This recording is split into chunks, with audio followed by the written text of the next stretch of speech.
Yesterday, we commemorated the mother, Monica. Today, we celebrate her son, Augustine. Yesterday, I also told you how St. Augustine kept postponing his conversion because he looked at the Christian God as a great killjoy. And his constant reply to the call of God was, "Not now, Lord. I'm still busy enjoying my life."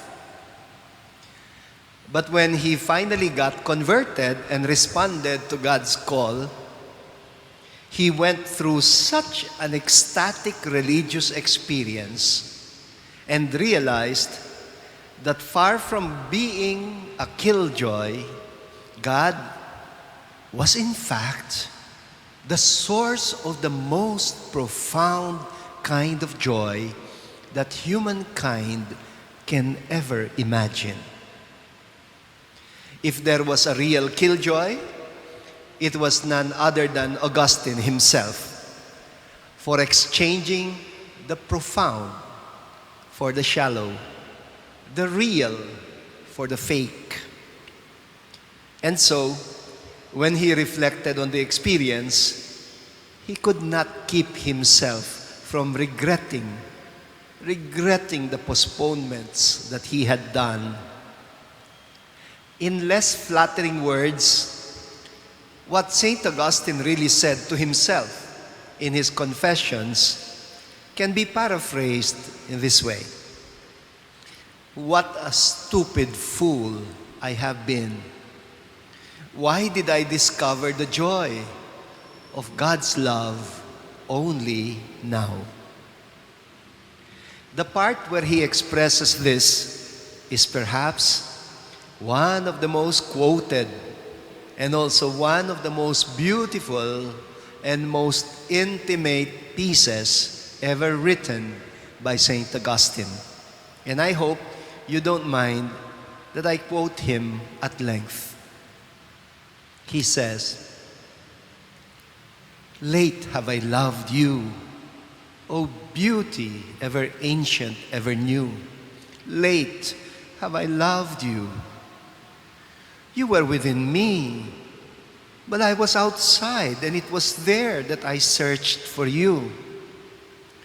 In my ugliness, I indulged in all the lovely things which you created. You were actually with me, but I was not with you. Created things kept me far from my Creator, and yet, if you had not caused them to exist, they would not have existed at all.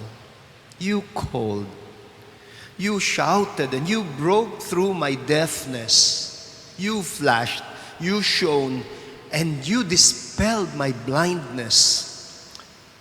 You breathed on me your fragrance. I drew in my breath, and now I am longing for more.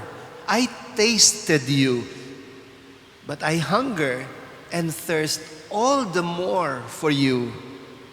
You touched me, and I am set on fire and want to attain your peace."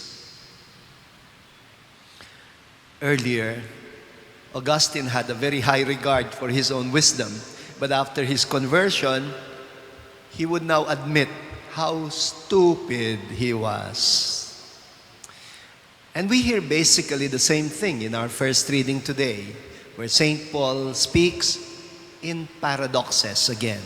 And I hope you still remember the reflection on paradox which I shared to you several weeks ago.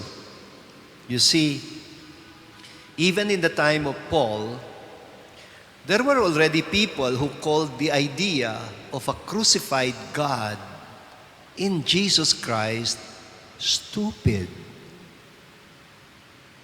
Paul should know, because he was one of them before his conversion.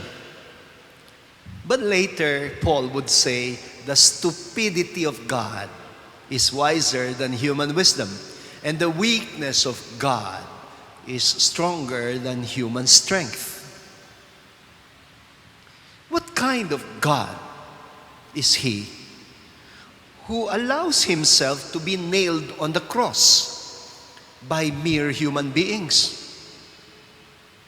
You might think that that line was said only by someone you know. A lot of other people have said the same thing. Lumang tugtugin na yan. Both Augustine and Paul, before conversion, regarded the cross as weakness and as inconsistent with the concept of an omnipotent God. To use the words of St. Paul again, he says, it is a stumbling block to the Jews and stupidity to the Gentiles. But to those who are being saved, it is the power and the wisdom of God. I think this is the reason why in Catholic Christianity, whenever we use the cross as a symbol, it is always with the image of Jesus Christ on it. Why? You might ask. Because without Christ, the cross is nothing but a brutal and a cruel means of torture and punishment. It is nothing but a symbol of people's capacity to be inhuman to their fellow human beings. We don't display a bare cross in a church because we do not wish to glorify cruelty and suffering as such. When we venerate the cross with Christ on it, it is no longer about suffering and death. It is rather about love. It becomes a symbol of God's unconditional love, God's radical love, God's redeeming love. It stands for the God who does not give up, even on the worst sinners. And for love of us, He is willing to embrace suffering and death. It is a statement that defies the typical notion of retribution that presupposes that God can only save the good and of course, He punishes the sinners in perpetual hellfire. No, we don't believe that.